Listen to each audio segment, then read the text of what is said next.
Welcome to my YouTube channel. मैं गजन कुमार त्रिपाठी एक बार फिर से आप सभी का अपने YouTube channel green village academy में बहुत बहुत स्वागत करता हूं। आज मैं आप सभी के लिए संविधान का एक महत्वपूर्ण हिस्सा भाग 4, जिसमें राज्य के नीति निर्देशक तत्वों का उल्लेख किया गया है, ऐसी क्लास लेकर आया हूं जो यूपीएसआई या किसी भी एग्ज़ाम के लिए बहुत ही महत्वपूर्ण है। 1 से 2 क्वेश्चंस आपको इस क्लास में परीक्षा हॉल में ज़रूर देखने को मिलेंगे, पेपर में ज़रूर आपको मिल जाएंगे। ठीक है, क्लास को स्टार्ट करते हैं। राज्य के जो रेट से है उसको देखिए। नीति निर्देशक तत्व लोक कल्याणकारी राज्य के निर्माण और सामाजिक, आर्थिक व राजनीतिक लोकतंत्र की स्थापना हेतु केंद्र व राज्य सरकारों का मार्गदर्शन करते हैं।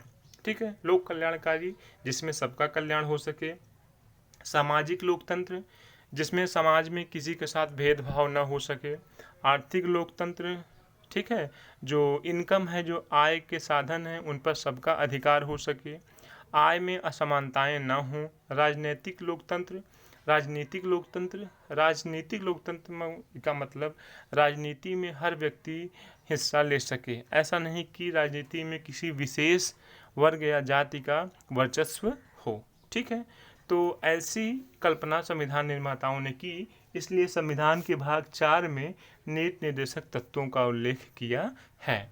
ठीक है, सेकंड पैराग्राफ देखिए। भारतीय लोकतंत्र को निरंतर राज्य के नीति निर्देशक तत्वों का पालन करना चाहिए। फिर थर्ड लाइन देखिए। नीति निर्देशक तत्व में बताए गए लक्ष्यों को प्राप्त करके ही भारतीय लोकतंत्र वास्तविक अर्थों में लोकतंत्र बन सकता है, जिसकी कल्पना हमारे संविधान निर्माताओं ने की थी। मतलब बिना नीति निर्देशक तत्वों में बताई गई बातों को, बताए गए लक्ष्यों को प्राप्त किए बिना भारत में वास्तविक लोकतंत्र नहीं लाया जा सकता है। ठीक है, आगे बढ़ते हैं। राज्य के नीति निर्देशक तत्व, इंग्लिश में directive principles of state policy. सबसे पहला पॉइंट, राज्य के नीति निर्देशक तत्वों का उल्लेख संविधान में भाग 4 के अनुच्छेद 36 से 51 तक मिलता है, 36 to 51। ठीक है, सेकंड पॉइंट, नीति निर्देशक तत्वों को वर्ष 1937 में निर्मित आयरलैंड के संविधान से लिया गया है। दोनों पॉइंट बहुत ही महत्वपूर्ण हैं, ध्यान दीजिएगा। तीसरी लाइन है, राज्य के नीति निर्देशक तत्व शासन व्यवस्था के मूल आधार हैं। मतलब इन्हीं पर टिके हुए हैं, इन्हीं को ध्यान में रखकर ही शासन व्यवस्था चलाई जाती है। आगे बढ़ते हैं। ब्लैक से देखिए।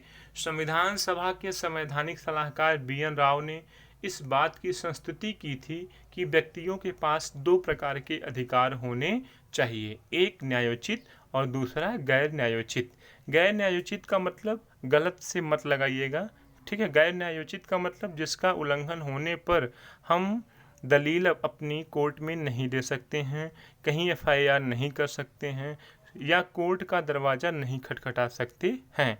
और न्यायोचित का मतलब अगर मेरे न्यायोचित अधिकारों का हनन होगा तो हम संविधान को चुनौती दे सकते हैं या कोर्ट का दरवाज़ा खटखटा सकते हैं। तो हमारे पास 2 अधिकार हैं, एक न्यायोचित जिन्हें मूल अधिकार कहते हैं, एक गैर न्यायोचित जिन्हें हम राज्य के नीति निर्देशक तत्व कहते हैं। ठीक है, तो रेड से देखिए।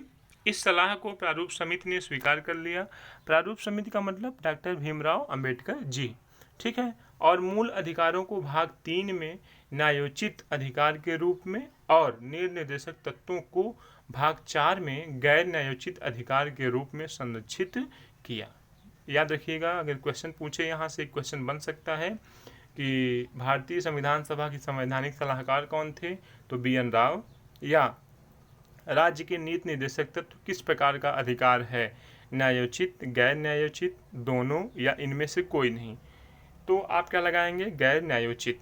ठीक है, देखिए पैराग्राफ में ही क्वेश्चन छिपे होते हैं। यदि हम दिमाग लगाएं अपना, यदि हम थोड़ा सा अवेयर हों तो क्वेश्चंस को पकड़ सकते हैं और एग्ज़ाम को क्वालिफाई हो सकते हैं।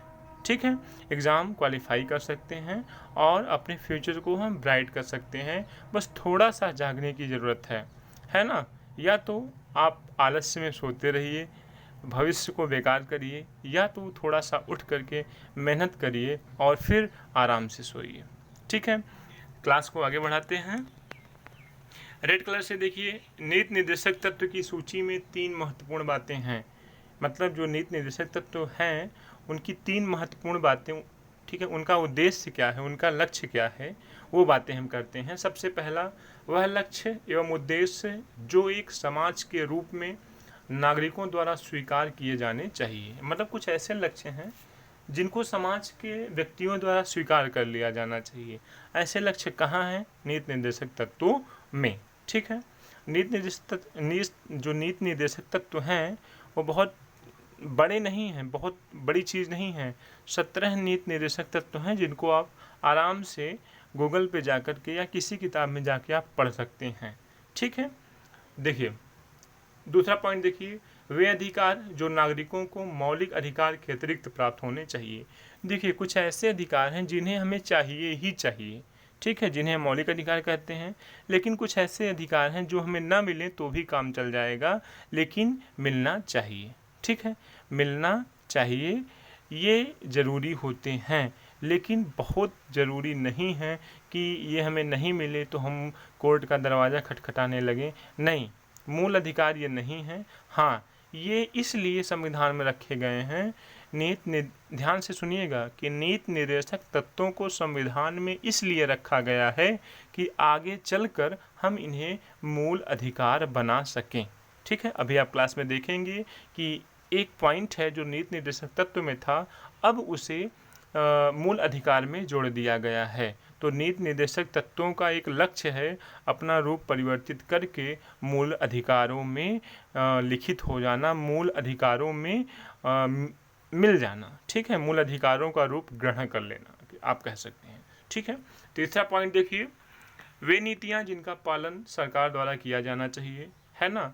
जब सरकार बनती है तो ऐसा नहीं जो वो सोचे वही सही होगा, उसे संविधान के अकॉर्डिंग चलना पड़ता है। कुछ बातें संविधान उससे करवाता है, कुछ बातें सरकार अपने विचार से करती है।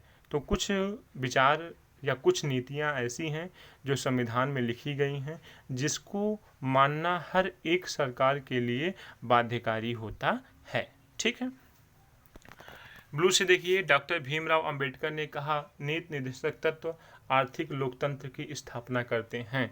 ठीक है, आर्थिक लोकतंत्र मतलब जो आय है, जो इनकम के साधन हैं, आय के स्रोत हैं, उन पर सबका अधिकार होगा, है ना। और समाज में जो आर्थिक असमानताएं होती हैं, किसी के पास 100 करोड़ है, किसी के पास 100 रुपए है, तो इस असमानता को भी दूर किया जा सकता है। किसके द्वारा? राज्य के नीति निर्देशक तत्वों के द्वारा। ठीक है, जबकि ग्रेनविल ऑस्टिन ने कहा कि देखिए अंतिम लाइन है, जबकि ग्रेनविल ऑस्टिन ने कहा नीति निर्देशक तत्व एवं मूल अधिकार भारतीय संविधान की मूल आत्मा है। ठीक है, मूल देखिए ये क्वेश्चन बन सकता है कि नीति निर्देशक तत्वों और मूल अधिकारों को संविधान की मूल आत्मा किसने कहा है? तो ग्रेनविल ऑस्टिन ने। ठीक है, आगे बढ़ते हैं। नीति निर्देशक तत्वों के उद्देश्य क्या है ना। थोड़ा सा एक दो उद्देश्य उनके हम पढ़ लेते हैं। सबसे पहला उद्देश्य है लोक कल्याणकारी राज्य का निर्माण करना। ठीक है, लोक कल्याणकारी मतलब जिसमें लोगों का कल्याण हो सके, कोई गरीब ना रहे, किसी को परेशानी ना हो, सबका कल्याण हो, है ना, सब एक जैसे हों। ठीक है, किसी में असमानता ना रहे, भेदभाव ना रहे किसी के प्रति, किसी के दिल में। ठीक है, तो पूरा सेंटेंस देखते हैं। लोक कल्याणकारी राज्य का निर्माण, आर्थिक और सामाजिक लोकतंत्र की स्थापना।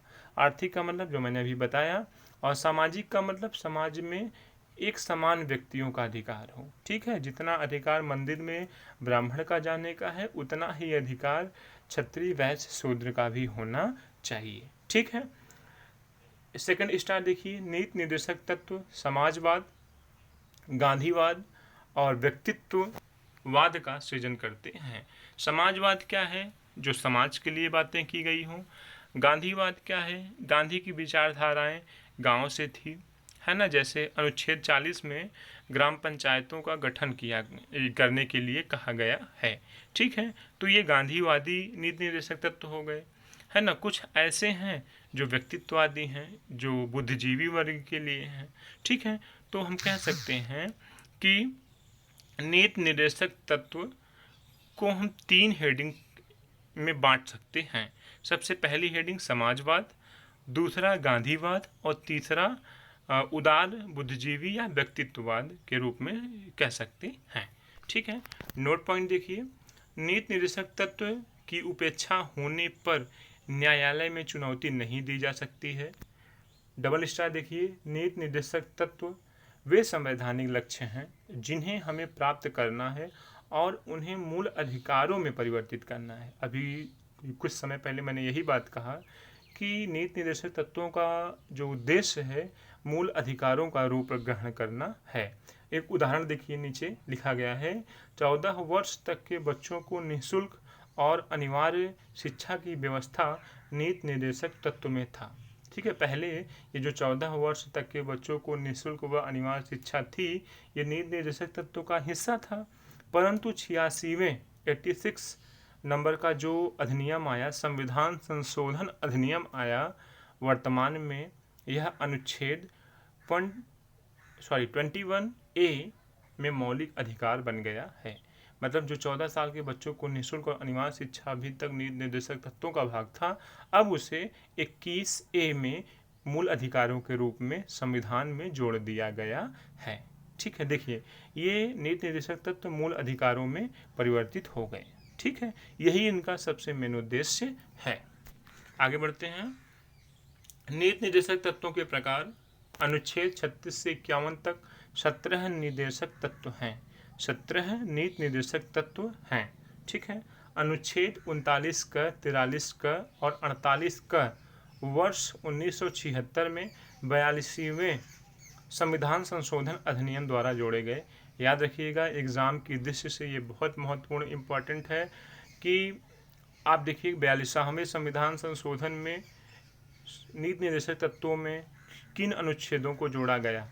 ठीक है, तो 39 का, 43 का और 48 का। ठीक है, 42वां संविधान संशोधन कब हुआ? 1976 में। ठीक है, ब्लू से देखिए, 44वें संविधान संशोधन अधिनियम से अनुच्छेद 38 में परिवर्तन किया गया। ये भी पॉइंट ध्यान रखिएगा। वर्ष 2002 में 86वें संविधान संशोधन अधिनियम द्वारा अनुच्छेद 45 के स्थान पर एक नए अनुच्छेद को रखा गया। ये तीनों पॉइंट, चारों पॉइंट जो आपके सामने 4 लाइनें लिखी गई हैं अलग अलग कलर से, उनको ध्यान रखिएगा। ये एग्ज़ाम की दृष्टि से मोस्ट इम्पॉर्टेंट हैं। ठीक है, आगे बढ़ते हैं। अभी हमने कुछ देर पहले आपको बताया कि जो नीति निर्देशक तत्व हैं उनको हम 3 भागों में पढ़ेंगे, समाजवादी, गांधीवादी और व्यक्तित्ववादी। व्यक्तित्ववाद को ही उदार बुद्धिजीवी वर्ग भी कहते हैं। तो समाजवादी सिद्धांत है, समाजवादी सिद्धांत का मतलब समाजवादी नीति निर्देशक तत्व। ठीक है, अनुच्छेद 38 लोक कल्याण की अभिवृद्धि के लिए सामाजिक व्यवस्था बनाना। ठीक है, अनुच्छेद 38 का विषय क्या है? लोक कल्याण की अभिवृद्धि के लिए सामाजिक व्यवस्था बनाना। मतलब समाज में ऐसी व्यवस्थाएं बनाइए जिससे लोगों का कल्याण हो सके। ये बात अनुच्छेद 38 में कही गई है। आय की असमानता को दूर करना, ये भी बात अनुच्छेद 38 में है। अनुच्छेद 39 में कहा गया है कि पुरुषों और स्त्रियों दोनों को समान कार्य के लिए समान वेतन दिया जाए। ऐसा ना हो कि पुरुषों को ज़्यादा वेतन दिया जाए और महिलाओं को कम वेतन दिया जाए, जबकि काम दोनों वही कर रहे हैं। ऐसा नहीं होना चाहिए, अनुच्छेद 39 में कहा गया है। ठीक है, अनुच्छेद 41, 42, 43 और 47 इसी सिद्धांत से संबंधित हैं। ठीक है, समाजवादी नीति निर्देशक तत्वों से। ठीक है, दूसरा गांधीवादी सिद्धांत, अनुच्छेद 40 ग्राम पंचायतों का गठन। ठीक है, ये क्वेश्चन आता है कि ग्राम पंचायतों का गठन किस अनुच्छेद से संबंधित है? तो अनुच्छेद 40। या ऐसे क्वेश्चन पूछता है कि अनुच्छेद 40 किस विषय से संबंधित है? तो ग्राम पंचायतों के गठन से। अनुच्छेद 43 देखिए, कुटीर उद्योग को प्रोत्साहन। मैं गारंटी लेता हूँ कि एग्ज़ाम में इसी टाइप का क्वेश्चन आता है और आप या हम लोग नहीं कर पाते हैं। ठीक है, इसलिए बहुत विशेष रूप से बहुत पैनी नज़र रखना है हर एक लाइन पे। ठीक है, अनुच्छेद 43 कुटीर उद्योग को प्रोत्साहन देना है। ठीक है, अनुच्छेद 46 47 ए और अनुच्छेद 48 का गांधीवादी सिद्धांत से ही संबंधित है। ये दो नीति निर्देशक तत्वों के भाग हो गए। अब तीसरा देखते हैं। ठीक है, उदार बौद्धिक सिद्धांत। ठीक है, जिन्हें हम बुद्धिजीवी वर्ग भी कह सकते हैं या व्यक्तित्ववाद भी कह सकते हैं। अनुच्छेद 44 भारत के समस्त राज्य क्षेत्र में नागरिकों के लिए समान सिविल संहिता होनी चाहिए। समान सिविल संहिता का मतलब सबके लिए समान नियम कानून होने चाहिए। ठीक है, अनुच्छेद 45 सभी बालकों को 14 वर्ष की आयु पूरा करने तक निःशुल्क और अनिवार्य शिक्षा देना चाहिए। कौन कहता है? अनुच्छेद 45, ध्यान रखिएगा। अनुच्छेद 49, 50 और 51 इसी सिद्धांत से संबंधित हैं। तो आई होप आप सभी को बहुत अच्छे से नीति निर्देशक तत्वों के बारे में जानकारी मिली होगी। लास्ट में रेड से देखिए, नीति निर्देशक तत्वों का पालन करने के लिए राज्य और केंद्र सरकार को हमेशा प्रयासरत रहना चाहिए। जय हिंद, जय भारत। बहुत बहुत धन्यवाद आप सभी को। चैनल को सब्सक्राइब कर लीजिए, शेयर कर दीजिए। मैं इसी तरीके से इम्पॉर्टेंट पॉइंट्स पर क्लासेस लेकर आपके लिए आता रहूँगा। तब तक के लिए आपको बहुत बहुत धन्यवाद। Thank you so much for watching my video.